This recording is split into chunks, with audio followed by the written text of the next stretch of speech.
यह कहानी है उस इकलौती महिला नेता की जिसने 25 साल की उम्र में हरियाणा के विधानसभा में पहुंचकर मंत्री पद को संभाला।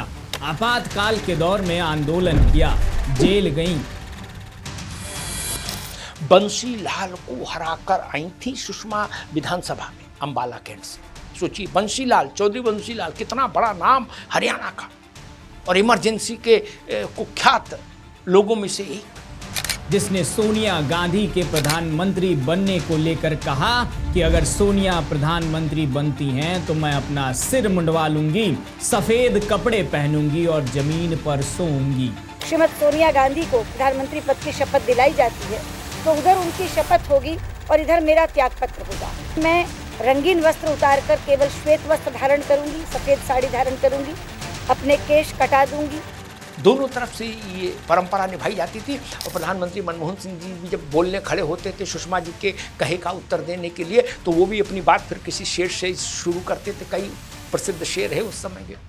जो जॉर्ज फर्नांडिस का केस लड़ने वाली टीम का हिस्सा बनी, 1975 में स्वराज कौशल से शादी की, 1977 में इतनी कम उम्र में मंत्री बनी कि वो अपने दौर की सबसे कम उम्र की मंत्रियों में गिनी गईं।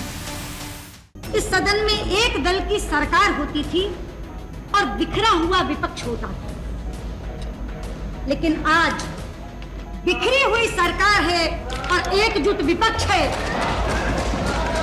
क्या ये दृश्य अपने आप में जनादेश की अवहेलना की खुली कहानी नहीं कह रहा? फिर धीरे धीरे प्रदेश की राजनीति से निकलकर संसद तक पहुंची, जो आगे चलकर 1996 में अटल बिहारी वाजपेयी की 13 दिन की सरकार में सूचना एवं प्रसारण मंत्री तक बनी। फिर 1998 में दिल्ली की पहली महिला मुख्यमंत्री बनी। ये कहानी है देश की उस एकमात्र महिला नेता की जिसके भाषण में इतनी आग होती थी कि विपक्ष को बिना चोट के भी जख्म दे जाती थी। भारतीय जनता पार्टी के आंगन में सुषमा स्वराज से बड़ा कोई महिला राजनेता चेहरा दूसरा नहीं। आज निर्मला सीतारमण से लेकर वसुंधरा राजे तक आप पूरी सीरीज देखिए, पूरी श्रृंखला देखिए, फिर कोई दूसरा सुषमा स्वराज भाजपा में अभी तक नहीं हुआ। हम भारतीय जनता पार्टी वाले देश के राजनीतिक पटल पर अब पन्ना दर पन्ना लिखते जाएंगे बिना किसी पूर्ण विराम के। हाँ, हम सांप्रदायिक हैं क्योंकि हम वंदे मातरम गाने की वकालत करते हैं। हम सांप्रदायिक हैं क्योंकि हम राष्ट्रीय ध्वज के सम्मान के लिए लड़ते हैं।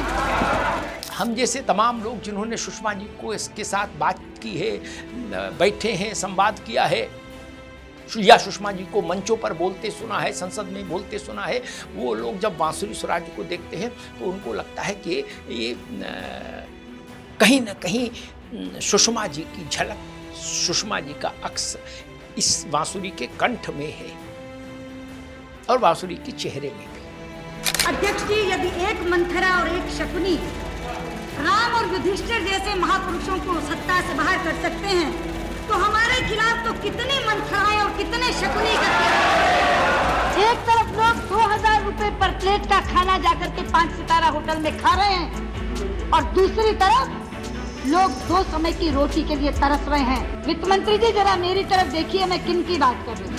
इस कागज को छोड़ दीजिए।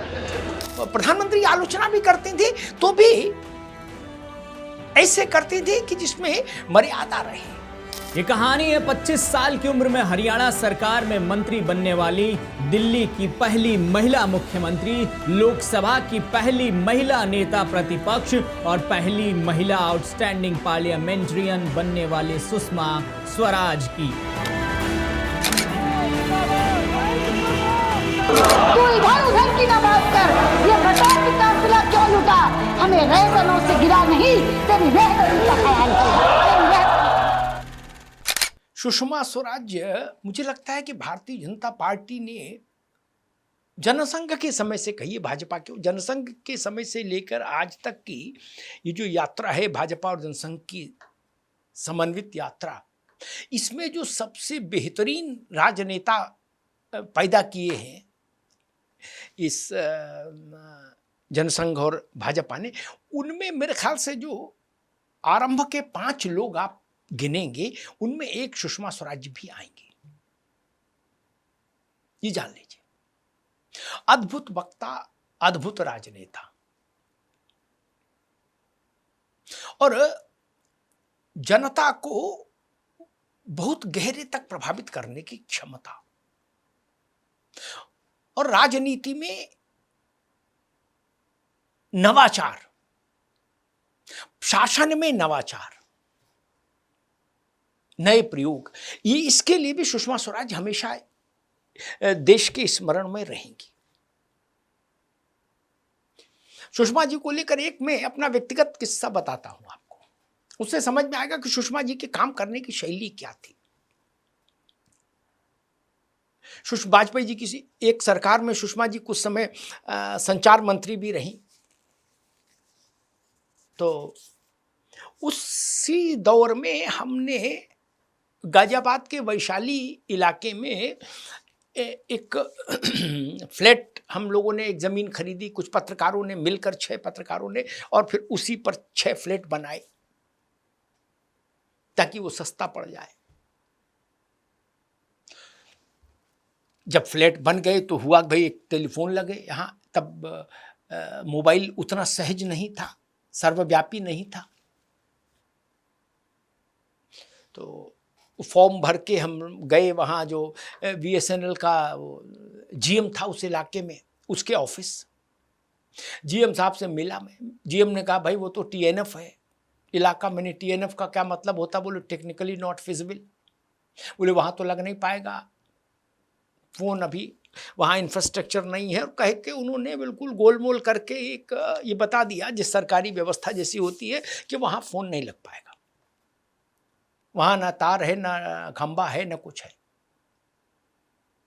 मैं आ गया, मैंने कहा अब क्या करूं? मैंने एक पत्र लिखा सुषमा जी के लिए, और किसी के हाथ से मैंने कहा भाई मैं नहीं जाऊंगा, आप जाना, और सुषमा जी सुबह लोगों से मिलती हैं, उसी लाइन में खड़े हो जाना और दे देना पत्र। तो सुषमा जी के यहाँ वो पहुंचे हमारे मित्र, और अगले दिन और उन्होंने वो पत्र दिया। तो उन्होंने पढ़ा, जानती थी, तो उन्होंने कहा वो कहाँ है अमिताभ अग्निहोत्री? तो बताया था तो बाहर गए हैं, हमको ऐसे ऐसे चिट्ठी दी है आपको देने के लिए। उस चिट्ठी में मैंने लिखा था कि सुषमा जी मैं समझ नहीं पा रहा हूँ कि ये फ़ोन कैसे लगेगा।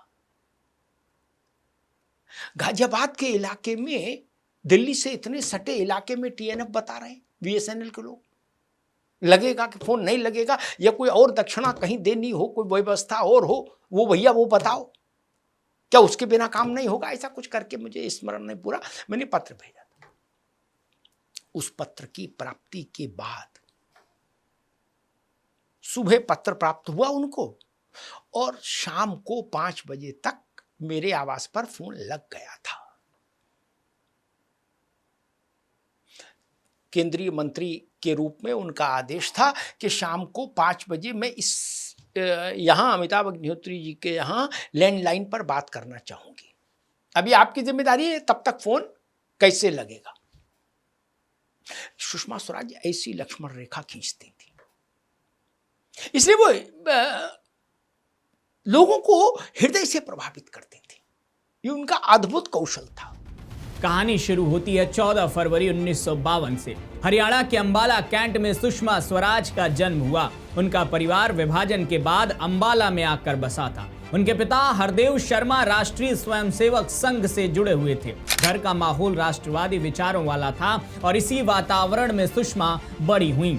आगे चलकर उनके जीवन पर इस पारिवारिक वातावरण का असर साफ दिखाई दिया। प्रधानमंत्री कार्यालय की ओर से 2019 में जारी शोक प्रस्ताव में भी दर्ज है कि सुषमा स्वराज का जन्म 14 फरवरी 1952 को अंबाला में हुआ था। उन्होंने सनातन धर्म कॉलेज अंबाला कैंट से पढ़ाई की और पंजाब विश्वविद्यालय चंडीगढ़ से कानून की डिग्री हासिल की। बचपन से ही सुषमा पढ़ाई में तेज थी। अंबाला कैंट के सनातन धर्म कॉलेज से उन्होंने संस्कृत और पॉलिटिकल साइंस में ग्रेजुएशन की पढ़ाई की। कॉलेज के दिनों में वह सिर्फ पढ़ाई तक सीमित नहीं थी, भाषण और वाद विवाद में उनकी दिलचस्पी बेहद अधिक थी। वह लगातार 3 सालों तक एनसीसी की सर्वश्रेष्ठ कैडेट रहीं और हरियाणा सरकार के भाषा विभाग की राज्य स्तरीय प्रतियोगिता में लगातार 3 बार सर्वश्रेष्ठ हिंदी वक्ता का पुरस्कार भी जीता। यानी जिस आवाज ने बाद में संसद में नेताओं को रोककर सुनने पर मजबूर किया, उसकी तैयारी बहुत पहले शुरू हो चुकी थी। इसके बाद सुषमा ने पंजाब यूनिवर्सिटी चंडीगढ़ से कानून की पढ़ाई की। 1973 में उन्होंने सुप्रीम कोर्ट में वकालत शुरू की। यह दौर भारतीय राजनीति के लिए भी उथल पुथल का था। देश में सत्ता, विचारधारा और लोकतंत्र को लेकर संघर्ष तेज हो रहा था और इसी माहौल में सुषमा का झुकाव सक्रिय राजनीति की ओर बढ़ता गया। फिर आया 1975 का साल। देश में आपातकाल लगा। विपक्ष के बड़े नेता जेल में डाल दिए गए। जयप्रकाश नारायण के संपूर्ण क्रांति आंदोलन से सुषमा पहले ही प्रभावित थी और आपातकाल के विरोध में सक्रिय हो गई। इसी दौर में उनकी मुलाकात स्वराज कौशल से भी हुई। स्वराज कौशल सुप्रीम कोर्ट में वकील थे और समाजवादी विचारधारा से जुड़े थे। बाद में दोनों की दोस्ती रिश्ते में बदली। दोनों ने 13 जुलाई 1975 को शादी की। यह शादी ऐसे समय में हुई जब देश में आपातकाल लगा हुआ था और राजनीतिक गतिविधियां पर भारी दबाव था। स्वराज कौशल आगे चलकर खुद भी बड़े संवैधानिक पद तक पहुंचे। वह सुप्रीम कोर्ट के वकील रहे, मिजोरम के राज्यपाल बने और बहुत कम उम्र में राज्यपाल बनने का रिकॉर्ड भी बनाया। यानी सुषमा और स्वराज का रिश्ता सिर्फ निजी जीवन की साझेदारी नहीं था, दोनों ही सार्वजनिक जीवन और कानून की दुनिया से जुड़े हुए थे। आपातकाल के दौर का एक और किस्सा सुषमा स्वराज की राजनीतिक पहचान से हमेशा के लिए जुड़ गया और वो था जॉर्ज फर्नांडिस और बड़ौदा डायनामाइट केस। समाजवादी नेता जॉर्ज फर्नांडिस आपातकाल के विरोध के प्रतीक बन चुके थे। उन पर बड़ौदा डायनामाइट केस में आरोप लगा और उन्हें गिरफ्तार कर लिया गया। स्वराज कौशल उनकी कानूनी टीम से जुड़े थे और सुषमा भी इस केस से जुड़ी। जॉर्ज फर्नांडिस ने जेल से ही 1977 का लोकसभा चुनाव लड़ने का फैसला किया। सुषमा स्वराज उनके समर्थन में मैदान में उतरी। वो बड़ौदा से लेकर उत्तर भारत तक जॉर्ज के पक्ष में प्रचार कर रही थी। उनका नारा था, जेल का फाटक टूटेगा, जॉर्ज हमारा छूटेगा। यह नारा लोगों की जुबान पर चढ़ गया। जॉर्ज फर्नांडिस ने जेल से चुनाव लड़ा और जीत भी गए। सुषमा के लिए सिर्फ चुनाव प्रचार का अनुभव नहीं था, बल्कि जनता के बीच राजनीतिक संवाद करने का वो दौर था जिसने उनकी शैली को और धार दी। जब देश से आपातकाल खत्म हुआ तो 1977 में चुनाव हुए और सुषमा स्वराज ने हरियाणा की अंबाला कैंट विधानसभा सीट से चुनाव जीता। उस समय उनकी उम्र सिर्फ 25 साल थी। हरियाणा की जनता पार्टी सरकार में उन्हें श्रम और रोजगार मंत्री बनाया। यहाँ से सुषमा का राजनीतिक सफर असाधारण तेजी से आगे बढ़ा। वह सिर्फ विधायक और मंत्री नहीं रही, बल्कि संगठन की राजनीति में भी आगे आई। 27 साल की उम्र में वह हरियाणा जनता पार्टी की अध्यक्ष बनी। इतनी कम उम्र में किसी बड़े राजनीतिक संगठन का नेतृत्व करना उस दौर में अपने आप में बड़ी बात थी। लेकिन राजनीति हमेशा सीधी रेखा में नहीं चलती है। सत्ता बदली, समीकरण बदले और सुषमा का भी कई राजनीतिक उतार चढ़ाव देखने को मिला। उनके शुरुआती दिनों से जुड़ा एक चर्चित किस्सा हरियाणा के तत्कालीन मुख्यमंत्री देवीलाल से भी जुड़ा बताया जाता है। कहा जाता है कि कम उम्र के कारण देवीलाल शुरू में उन्हें अपने मंत्रिमंडल में लेने को लेकर सहज नहीं थे, लेकिन पार्टी के वरिष्ठ नेता चंद्रशेखर के हस्तक्षेप के बाद सुषमा मंत्री बनी। बाद में जब सुषमा को लगा कि उन्हें मंत्रिमंडल से हटाया जा सकता है तो समाजवादी नेता मधु लिमये के साथ चंद्रशेखर से मिलने पहुंची। इस पूरे घटनाक्रम में चंद्रशेखर ने देवीलाल पर दबाव बनाया और आखिरकार सुषमा मंत्रिमंडल में बनी रही। इस किस्से में सुषमा के राजनीतिक आत्मविश्वास की एक झलक भी दिखाई देती है। वो उम्र में छोटी थी, लेकिन अपने अधिकार और राजनीतिक सम्मान को लेकर स्पष्ट थी।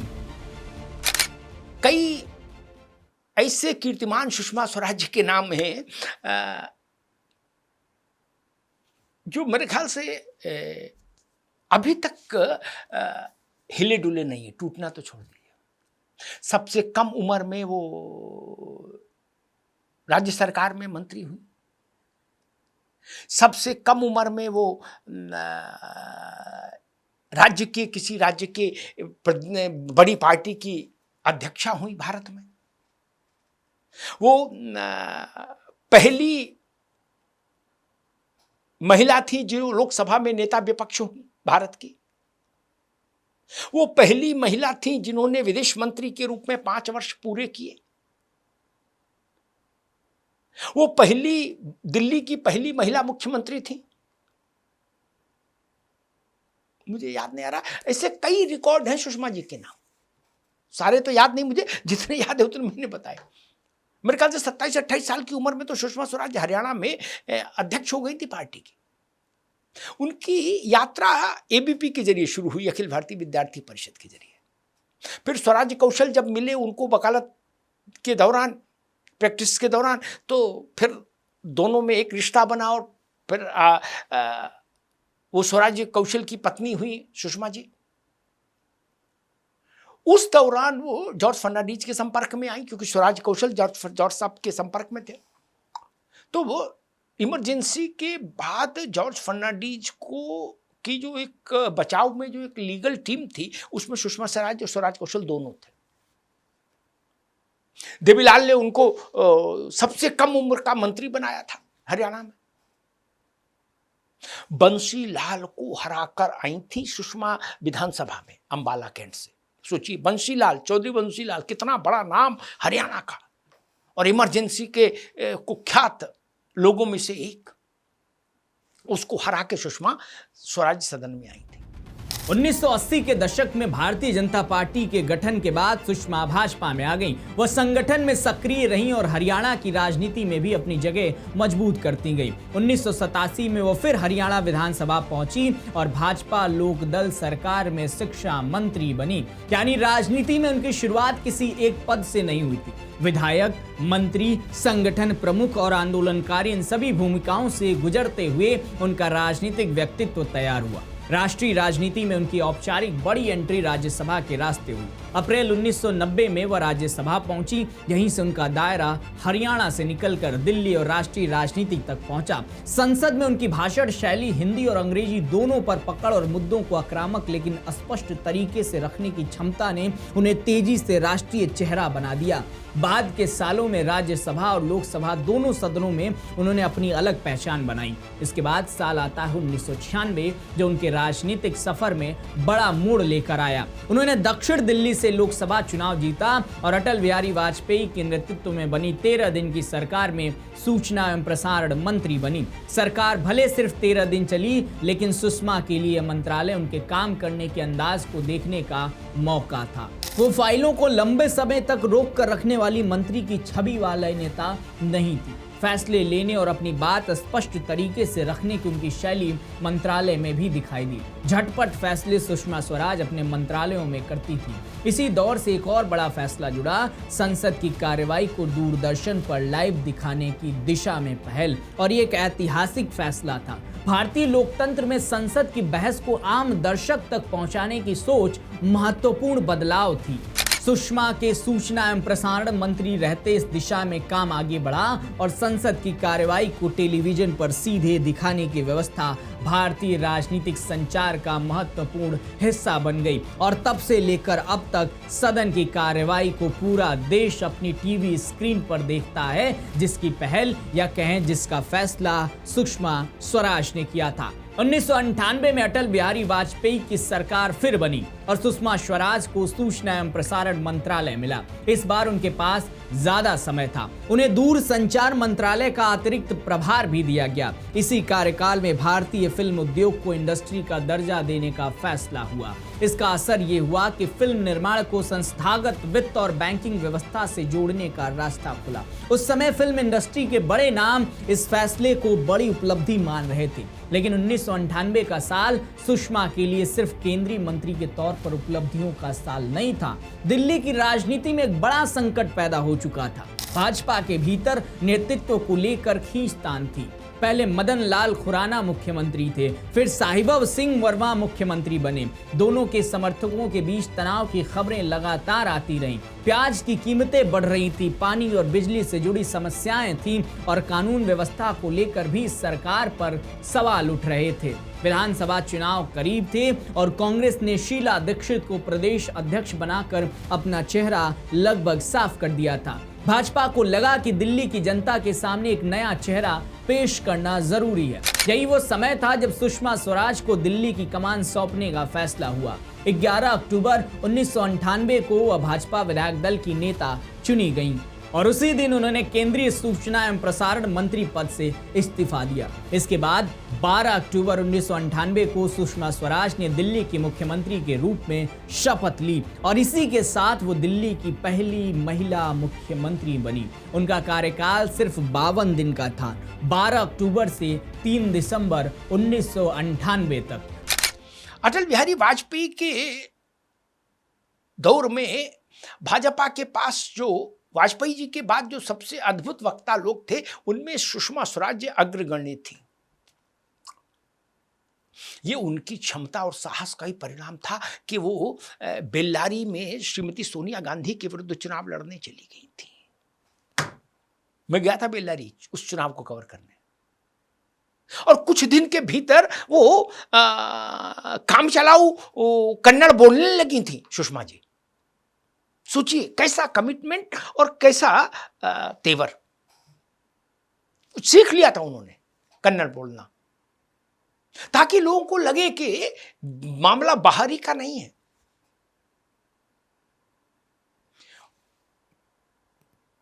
उनके पास नवाचार का एक दृष्टिकोण था।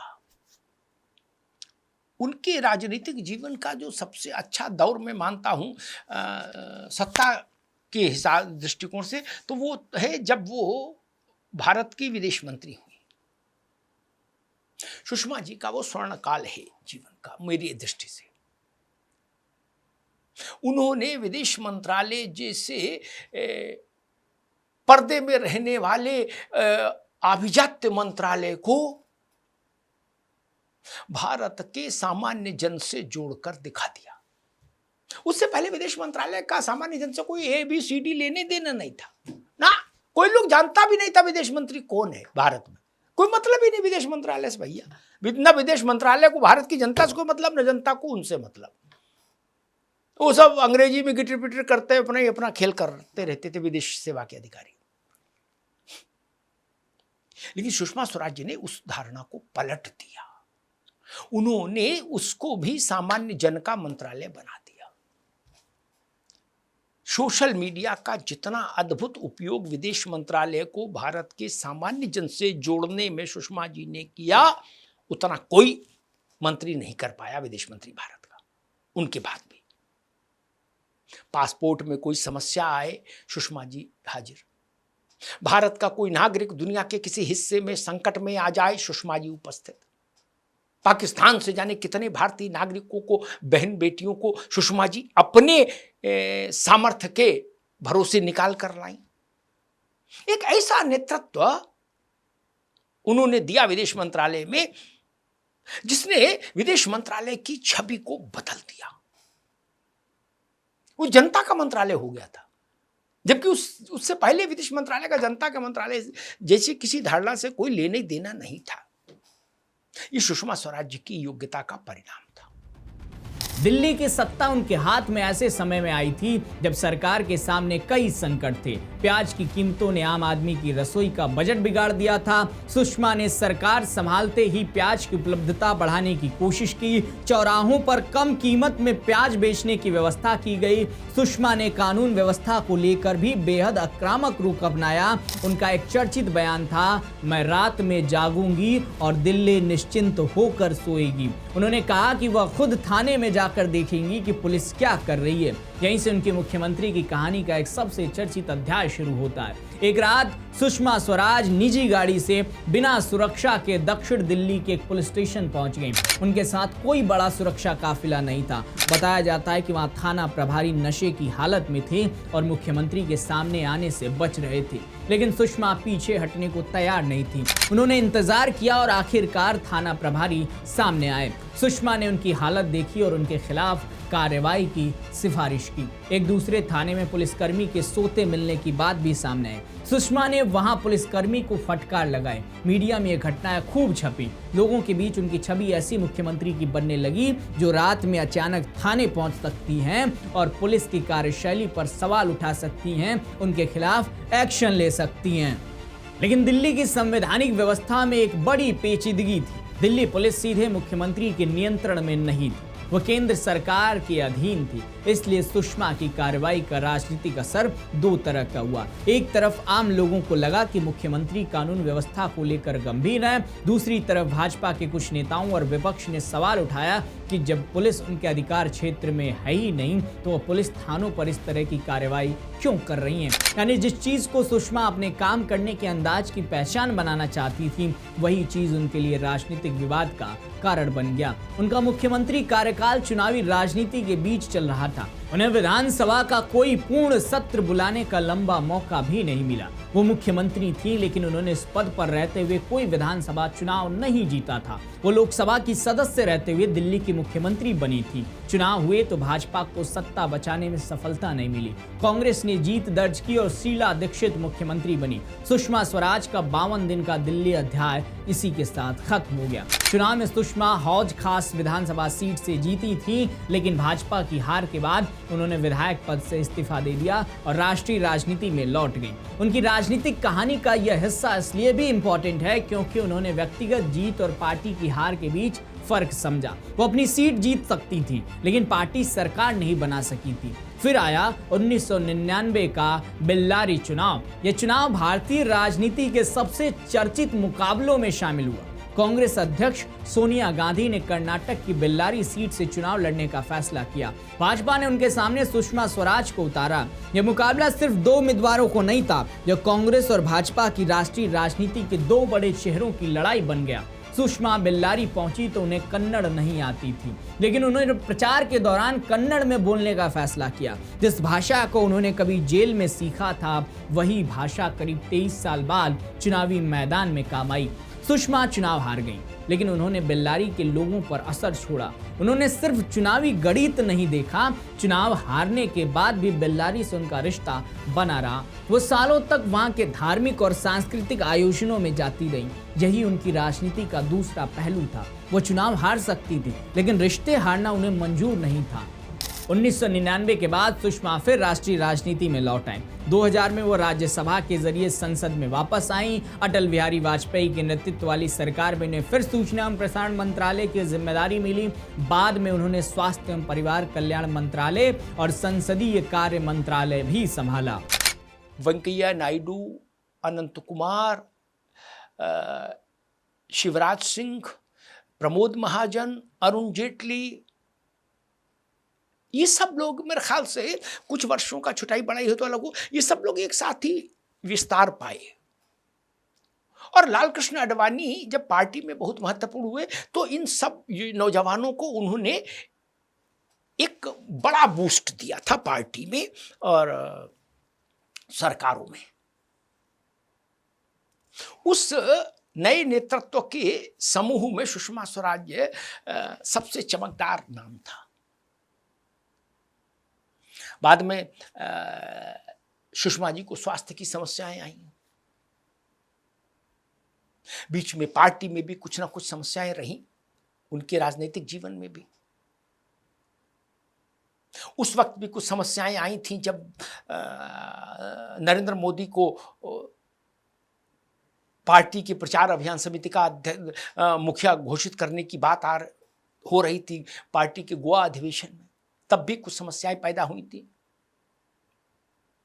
कहा जाता है कि सुषमा जी लाल कृष्ण आडवाणी के पक्ष में बैटिंग कर रही थी, लेकिन उन सब चीजों को बहुत तूल नहीं मिला और नरेंद्र मोदी जब प्रधानमंत्री हुए तब भी सुषमा स्वराज की महत्ता और महत्व स्थापित रहा। ये उनकी योग्यता का सम्मान था, ये उनकी क्षमता का सम्मान था, ये जान लीजिए। नहीं तो ऐसा हो सकता था कि फिर वो किनारे कर दी जाती, लेकिन ऐसा नहीं हुआ। वो महत्वपूर्ण रही। और बाद में फिर जब उनकी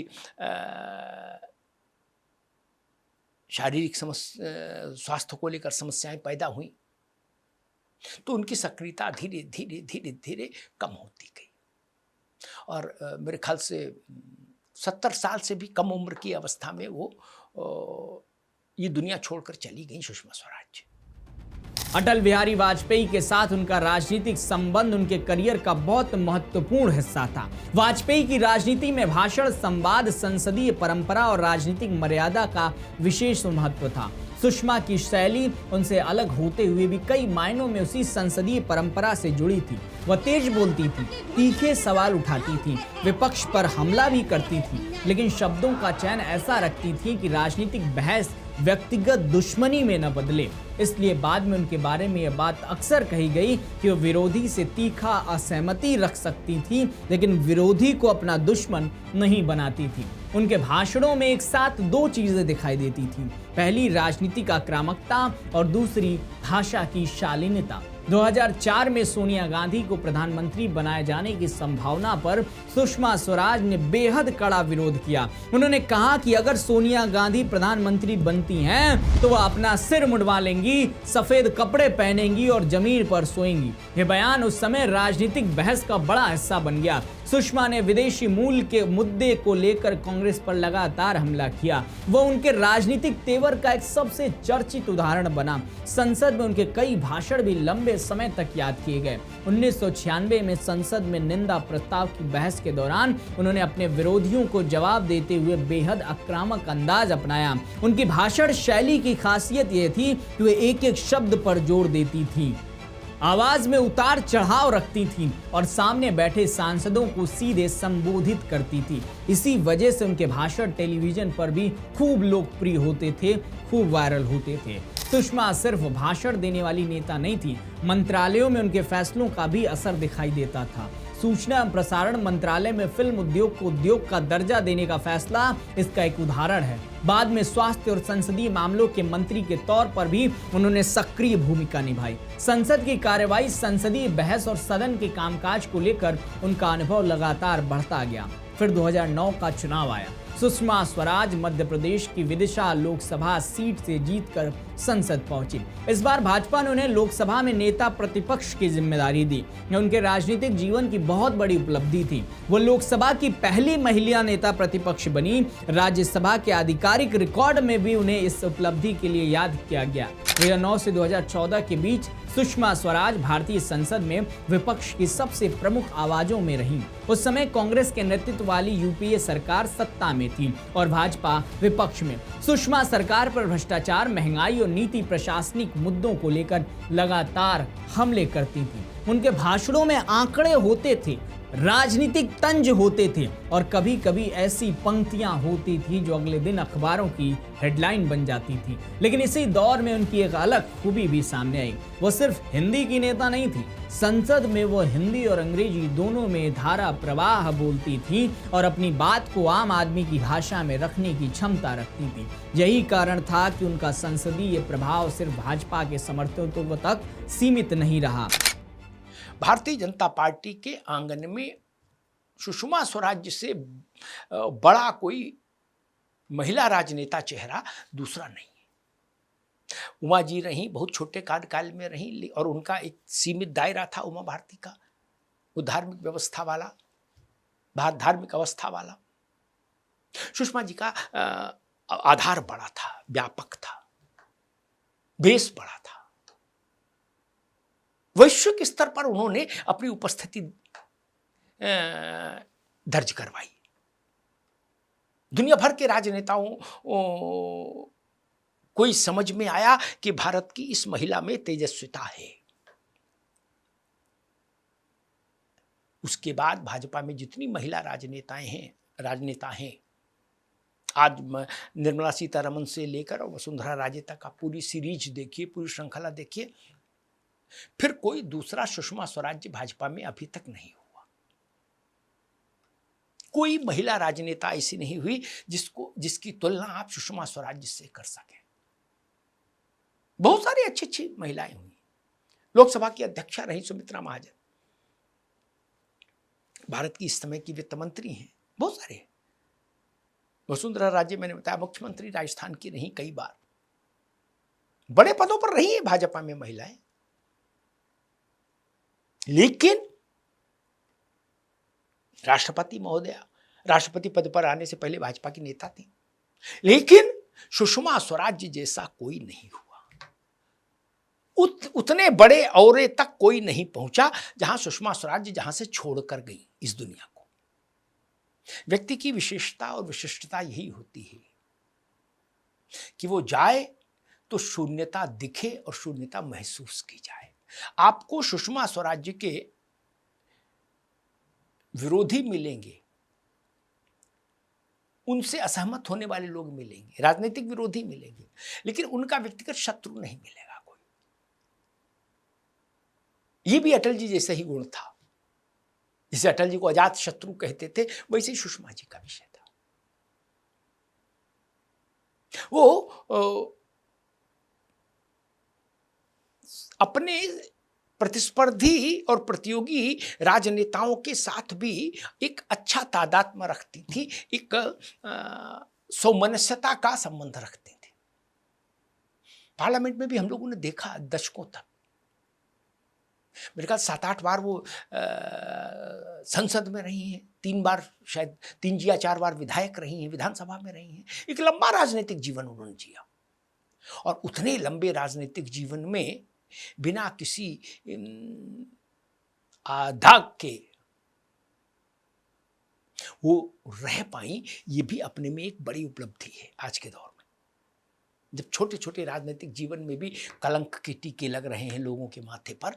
उस दौर में इतने लंबे राजनीतिक जीवन में निष्कलंक रह पाना, काजल की कोठरी में केतोहु सयानो जाए, एक लीक लागी है पे एक लीक लागी है को झुटला देना बड़ी उपलब्धि है जो सुषमा स्वराज ने हासिल की थी। 2014 में नरेंद्र मोदी के नेतृत्व में भाजपा को लोकसभा चुनाव में प्रचंड जीत मिली।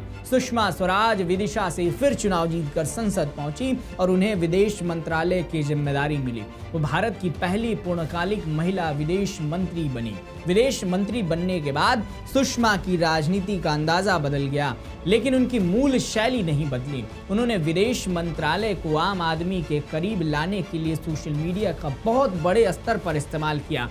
ट्विटर पर लोग उन्हें सीधे टैग करके अपनी समस्याएं बताते थे और कई बार कुछ ही समय में जवाब आ जाता था। पासपोर्ट की समस्या हो, विदेश में फंसा कोई छात्र हो, किसी भारतीय का मेडिकल संकट हो या युद्धग्रस्त क्षेत्र से भारतीयों को निकालना हो, सुषमा का ट्विटर हैंडल आम लोगों के लिए विदेश मंत्रालय के एक सीधे दरवाजे की तरह दिखाई देने लगा। इसलिए उन्हें देश की सबसे एक्सेसिबल यानी आसानी से पहुंच में आने वाली मंत्रियों में गिना जाने लगा। 2019 में राज्यसभा की श्रद्धांजलि में भी कहा गया कि विदेश मंत्री के रूप में उन्होंने मंत्रालय को ह्यूमन टच दिया और विदेशों में संकट में फंसे भारतीयों की मदद के लिए सबसे आगे रहती थी। पाकिस्तान से भी लोग उनसे मदद मांगते थे। इलाज के लिए भारत आने वाले पाकिस्तानी नागरिकों के वीजा मामलों में उन्होंने कई बार मानवीय आधार पर हस्तक्षेप किया। एक पाकिस्तानी महिला ने तो भावुक होकर ये तक कह दिया था कि अगर सुषमा स्वराज उसके देश की प्रधानमंत्री होती तो उसका देश बदल जाता। यही वो बिंदु था जहां सुषमा की विदेश नीति को समझना जरूरी। वो पाकिस्तान को लेकर बेहद कठोर राजनीतिक रुख रखती थी, लेकिन आम पाकिस्तानी नागरिक और पाकिस्तान की सरकार के बीच अंतर करती थी। आतंकवाद के सवाल पर उनका तेवर सख्त था, लेकिन मानवीय मामलों में वो राष्ट्रीय सीमाओं से आगे जाकर मदद करने को तैयार रहती थी। 2015 में संयुक्त राष्ट्र महासभा में उनका भाषण भी खूब चर्चित हुआ। उन्होंने पाकिस्तान पर आतंकवाद को लेकर जोरदार हमला किया और भारत पाकिस्तान के विकास के अंतर को सामने रखा। हमने IITs बनाए, इंडियन इंस्टीट्यूट ऑफ टेक्नोलॉजी।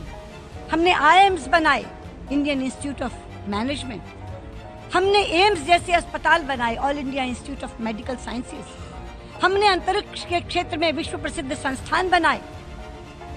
और पाकिस्तान वालों, आपने क्या बनाया? आपने लश्कर-ए-तैयबा बनाया, आपने जैश-ए-मोहम्मद बनाया, आपने हक्कानी नेटवर्क बनाया, आपने हिजबुल मुजाहिदीन बनाया, आपने आतंकवादी ठिकाने बनाए, आपने टेररिस्ट कैंप्स बनाए। 2017 में संयुक्त राष्ट्र में उनके एक और भाषण का हिस्सा वायरल हुआ। उन्होंने आतंकवाद को लेकर पाकिस्तान पर हमला करते हुए कहा कि आतंकवाद को अच्छा और बुरा कहकर बांटना गलत है। हमारा दुर्भाग्य है कि हमारे यहाँ आतंकवाद की चुनौती कहीं दूर देश से नहीं, बल्कि सीमा पार अपने पड़ोसी देश से ही आई है। और वो देश केवल आतंकवाद फैलाने में ही माहिर नहीं है, बल्कि अपने किए हुए को नकारने में भी उसने महारत हासिल कर ली है। इसकी सबसे बड़ी मिसाल है ओसामा बिन लादेन का पाकिस्तान में पाया जाना। 9/11 का मास्टरमाइंड तो मारा गया, किंतु 26/11 का मास्टरमाइंड हाफिज सईद आज भी खुला घूम रहा है, रैलियां करता है, चुनाव लड़वाता है, सरेआम भारत को धमकियां देता है। लेकिन एक बात संतोष की है कि दुनिया के देशों ने अब पाकिस्तान का सही चेहरा पहचान लिया है। कुलभूषण जाधव का मामला उनके विदेश मंत्री के कार्यकाल का सबसे संवेदनशील अध्याय। पाकिस्तान ने भारतीय नागरिक कुलभूषण जाधव को गिरफ्तार किया और बाद में मौत की सजा सुनाई। भारत ने अंतर्राष्ट्रीय स्तर पर उनके मामले को उठाया। सुषमा ने जाधव की मां और पत्नी की पाकिस्तान यात्रा और मुलाकात के दौरान हुए व्यवहार पर कड़ा विरोध जताया। मामला अंतर्राष्ट्रीय न्यायालय तक पहुंचा। भारत की तरफ से वरिष्ठ वकील हरीश साल्वे ने पैरवी की। अंतर्राष्ट्रीय न्यायालय ने भारत के पक्ष में महत्वपूर्ण राहत दी और जाधव को फांसी देने पर रोक ली। सुषमा ने इस केस को सिर्फ कानूनी मामला नहीं माना, वैसे एक भारतीय नागरिक के अधिकार का सवाल मानती थी। बाद में हरीश साल्वे ने बताया कि सुषमा उन्हें 1 रुपए की फीस देने की बात करती थी। सुषमा के निधन से कुछ घंटे पहले 6 अगस्त 2019 की शाम भी दोनों की फोन पर बात हुई थी। सुषमा ने कहा कि उन्हें केस की जीत के लिए 1 रुपया देना है और साल्वे अगले दिन शाम 4 बजे उनसे मिलने आए, लेकिन वह मुलाकात नहीं हो सकी। कुछ ही देर बाद सुषमा स्वराज की तबीयत अचानक बिगड़ी और उन्हें एम्स में ले आया गया। रात में उनका निधन हो गया। 6 अगस्त 2019 को 67 साल की उम्र में भारतीय राजनीति की यह तेज आवाज हमेशा के लिए शांत हो गई। इसके बाद 27 सितंबर 2019 को उनकी बेटी बांसुरी स्वराज वरिष्ठ वकील हरीश साल्वे से मिली और उन्हें 1 रुपया का सिक्का दिया। यह वही 1 रुपया था जिसे सुषमा अपनी तरफ से जाधव केस की फीस के तौर पर देना चाहती थी। अब देश सुषमा स्वराज का स्वर और सुषमा स्वराज का अक्स उनकी बिटिया बांसुरी स्वराज में देख रहा है, महसूस कर रहा है। बांसुरी लोकसभा की सदस्य हैं दिल्ली से, और हम जैसे तमाम लोग जिन्होंने सुषमा जी को इसके साथ बात की है, बैठे हैं, संवाद किया है, या सुषमा जी को मंचों पर बोलते सुना है, संसद में बोलते सुना है, वो लोग जब बांसुरी स्वराज को देखते हैं तो उनको लगता है कि ये कहीं ना कहीं सुषमा जी की झलक, सुषमा जी का अक्स इस बांसुरी के कंठ में है और बांसुरी के चेहरे में भी। एक योग्य राजनेता के रूप में, एक सक्षम राजनेता के रूप में, सामर्थ्यवान राजनेता के रूप में और सत्ता को सामान्य जन से जोड़ने के अभिनव प्रयोगों वाले राजनेता के रूप में सुषमा स्वराज जी को मुझे लगता है बहुत समय तक ये देश याद रखेगा। आज और भाषा की मर्यादा, एक बात मैं और कहूंगा, भाषा की मर्यादा भी सुषमा स्वराज से सीखी जाने लायक बात है। कठोर से कठोर आलोचनाएं सुषमा स्वराज ने की और खास तौर पर जब उनके निशाने पर गांधी परिवार आता था या कांग्रेस आती थी तो उनका वाक्य विन्यास देखने को मिलता था, देखते बनता था। या जब वो लोकसभा में नेता प्रतिपक्ष के रूप में रही तो भी उनका आक्रमण, राजनीतिक आक्रमण धारदार होता था। लेकिन शेर व शायरी, कविता, तमाम उद्धरण, भारत की संस्कृति की आत्मा की चैतन्यता, वो सब दिखता था उनके भाषणों में, उनके उद्बोधनों में। संस्कृत का अच्छा ज्ञान दिखता था, संस्कृति का अच्छा ज्ञान दिखता था। लेकिन उसमें सुषमा स्वराज जी की भाषणों में तेजाब नहीं था, एसिडिटी नहीं थी, मानसिक एसिडिटी कभी नहीं थी। आक्रमण तीखे होते थे, आलोचनाएं पैनी होती थी। मुझे याद है मनमोहन सिंह जी के कार्यकाल के दौरान वो कुछ समय सुषमा जी नेता प्रतिपक्ष रही लोकसभा में, लेकिन वो प्रधानमंत्री आलोचना भी करती थी तो भी ऐसे करती थी कि जिसमें मर्यादा रहे, बात भी पूरी आए और अभद्रता भी नहीं हो। और दोनों तरफ से ये परंपरा निभाई जाती थी। और प्रधानमंत्री मनमोहन सिंह जी भी जब बोलने खड़े होते थे सुषमा जी के कहे का उत्तर देने के लिए, तो वो भी अपनी बात फिर किसी शेर से शुरू करते थे। कई प्रसिद्ध शेर है उस समय के। ये एक तरह का विशेष गुण था सुषमा स्वराज में। इसीलिए मैं कहता हूं कि ये Atal Bihari Vajpayee of school of politics, Atal Bihari Vajpayee school of politics, अगर हम माने किसी की ऐसी कोई व्यवस्था रही है दशकों तक भारत में, तो सुषमा स्वराज उस स्कूल की सबसे अच्छी विद्यार्थी के रूप में याद रहेंगी देश को, जिसे अटल जी का था। उनकी भाषण शैली में सब कुछ था, लेकिन कमर के नीचे प्रहार नहीं था, अभद्रता नहीं थी, गाली गलौज नहीं थी, इतना वितृष्णा वाला तीखापन नहीं था, विषमन नहीं था। वैसे ही सुषमा स्वराज। इसलिए मैं मानता हूं कि वो अटल जी के राजनीतिक स्कूल की योग्यतम शिष्याओं में से एक थी सुषमा स्वराज। सुषमा की निजी जिंदगी में भी राजनीति और परिवार के बीच एक खास संतुलन था। उनकी बेटी बांसुरी के अनुसार कितनी भी व्यस्तता हो, सुषमा कोशिश करती थी कि परिवार के साथ डिनर करें। स्कूल के दिनों में बेटी का रिपोर्ट कार्ड देखना और पेरेंट्स टीचर मीटिंग में जाना वो नहीं छोड़ती थी। उनकी पहचान सिर्फ कठोर राजनीतिक नेता की नहीं थी, वो पारंपरिक भारतीय परिधान पहनती थी। साड़ी, मंगलसूत्र और मांग में सिंदूर उनकी सार्वजनिक पहचान का हिस्सा था। करवा चौथ के दौरान जब उन्होंने व्रत रखा तो वो भी मीडिया में खबर बन गया। उनकी सेहत भी लंबे समय तक चुनौती बनी रही। 2016 में उन्होंने खुद ट्वीट कर बताया कि उन्हें किडनी की समस्या है। उनका किडनी ट्रांसप्लांट हुआ। बीमारी के बावजूद उन्होंने काम करना बंद नहीं किया। अस्पताल और इलाज के बीच भी मंत्रालय के काम से जुड़ी रहीं। ठीक होकर संसद पहुंची तो सभी दलों के सांसदों ने खड़े होकर मेज थपथपा कर उनका स्वागत किया। 2018 में उन्होंने अपने राजनीतिक जीवन का एक और बड़ा फैसला किया। 20 नवंबर 2018 को इंदौर में प्रेस कॉन्फ्रेंस के दौरान उन्होंने घोषणा की कि वह 2019 का लोकसभा चुनाव नहीं लड़ेंगी। इसका कारण उनकी खराब सेहत और किडनी ट्रांसप्लांट के बाद डॉक्टरों की सलाह थी। उन्होंने कहा था कि डॉक्टरों ने उन्हें धूल से बचने को कहा है और राजनीति में धूल से बचना संभव नहीं है। उनके पति स्वराज कौशल ने अगले दिन ट्विटर पर इस फैसले पर उन्हें धन्यवाद दिया।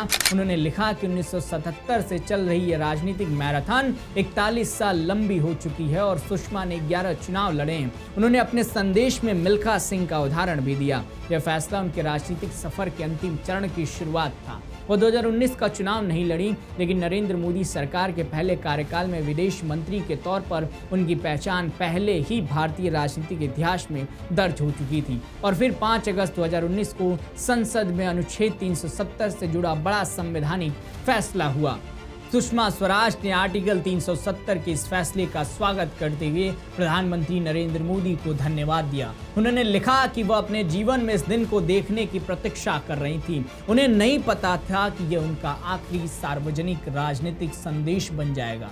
इसके अगले ही दिन 6 अगस्त 2019 की रात उनका निधन हो गया। उनकी मौत की खबर सामने आते ही देश में शोक की लहर फैल गई। प्रधानमंत्री नरेंद्र मोदी ने उन्हें याद करते हुए कहा कि भाजपा के विकास में उनका बड़ा योगदान था। संसद में पक्ष विपक्ष के नेताओं ने उन्हें श्रद्धांजलि दी। उनके राजनीतिक विरोधियों ने भी उनकी भाषण शैली, संसदीय क्षमता और व्यक्तिगत व्यवहार को याद किया। सुषमा स्वराज का राजनीतिक सफर इसलिए भी असाधारण था क्योंकि उन्होंने एक ही क्षेत्र की राजनीति पर निर्भर रहकर अपना करियर नहीं बना। हरियाणा से शुरुआत की, दिल्ली में मुख्यमंत्री बनी, दक्षिण दिल्ली से लोकसभा पहुंची, कर्नाटक के बिल्लौर में सोनिया गांधी के खिलाफ चुनाव लड़ा, मध्य प्रदेश के विदिशा से लोकसभा पहुंची और फिर देश की विदेश मंत्री बनी। वो उत्तर भारत और दक्षिण भारत दोनों क्षेत्रों से चुनाव लड़ने वाली प्रमुख भाजपा नेताओं में रही। उन्होंने विधानसभा और संसद दोनों में लंबा समय बिताया। सुषमा स्वराज की राजनीति में महिलाओं के लिए भी एक अलग प्रतीकात्मक महत्व है। वो ऐसे समय में राष्ट्रीय राजनीति में आगे आईं जब महिला नेताओं की संख्या आज की तुलना में बहुत कम थी। 25 साल की उम्र में मंत्री बनने से लेकर दिल्ली की पहली महिला मुख्यमंत्री और लोकसभा की पहली महिला नेता प्रतिपक्ष बनने तक उन्होंने कई ऐसे पद संभाले जिन पर उनसे पहले पुरुषों का दबदबा था। सुषमा की राजनीतिक शैली में अटल बिहारी वाजपेयी की संसदीय परंपरा का असर भी दिखाई देता था। वो बहस को व्यक्तिगत गाली गलौज तक ले जाने के बजाय राजनीतिक तर्क और भाषण की ताकत से विपक्ष को घेरती थी। सुषमा स्वराज की कहानी इसलिए भी महत्वपूर्ण है क्योंकि वो भारतीय राजनीति के उन संक्रमणकालीन दौरों से होकर गुजरी जब राजनीति आंदोलन से चुनाव तक, सड़क से संसद तक और संसद से टेलीविजन और फिर सोशल मीडिया तक पहुंच रही थी। उन्होंने इन सभी दौरों को जिया। उन्होंने पोस्टर और नारों वाली राजनीति देखी, उन्होंने आपातकाल देखा, उन्होंने जनता पार्टी का दौर देखा, उन्होंने भाजपा के गठन के बाद पार्टी को बढ़ते देखा, उन्होंने अटल बिहारी वाजपेयी के नेतृत्व वाली गठबंधन राजनीति देखी, उन्होंने यूपीए सरकार के खिलाफ विपक्ष का नेतृत्व देखा, फिर नरेंद्र मोदी सरकार में विदेश मंत्री बनकर डिजिटल युग की राजनीति को नया रूप दिया। उनकी राजनीति में इसलिए एक लंबी यात्रा दिखाई देती है। अंबाला कैंट की लड़की से लेकर संयुक्त राष्ट्र के मंच पर भारत की आवाज बनने तक की यात्रा। 14 फरवरी 1952 को अंबाला कैंट में जन्मी सुषमा स्वराज 6 अगस्त 2019 को दिल्ली में इस दुनिया से चली गई। 67 साल की उम्र में उनका जीवन खत्म हुआ, लेकिन उनका राजनीतिक प्रभाव वहीं खत्म नहीं हुआ। उनके नाम पर विदेश सेवा प्रशिक्षण संस्थान का नाम रखा गया, Sushma Swaraj institute of foreign service. विदेश मंत्रालय का यह संस्थान आज भारतीय विदेश सेवा के अधिकारियों के प्रशिक्षण का महत्वपूर्ण केंद्र है। सुषमा स्वराज को याद करने का सबसे सही तरीका शायद उनके पदों की गिनती करना नहीं, बल्कि उनके सफर की परतों को देखना। एक तरफ 25 साल की वह युवा विधायक है जो हरियाणा की सरकार में मंत्री बनती है। सुषमा का राजनीतिक सफर किसी एक पार्टी, एक सरकार, एक मंत्रालय की कहानी नहीं है।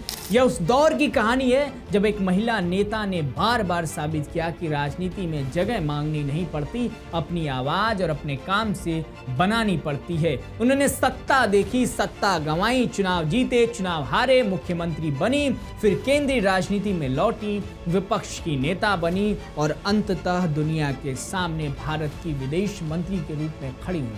और यही सुषमा स्वराज की सबसे बड़ी विरासत है। उन्होंने राजनीति को सिर्फ सत्ता हासिल करने का रास्ता नहीं बनाया, बल्कि उसे अपनी आवाज, अपने व्यक्तित्व और लोगों तक सीधे पहुंचने का माध्यम बनाया। तो आज के नेतानामा के इस एपिसोड में ये कहानी थी सुषमा स्वराज की। ऐसे ही तमाम किस्सों और कहानियों के लिए राष्ट्रवाणी को सब्सक्राइब जरूर करिएगा। नमस्कार।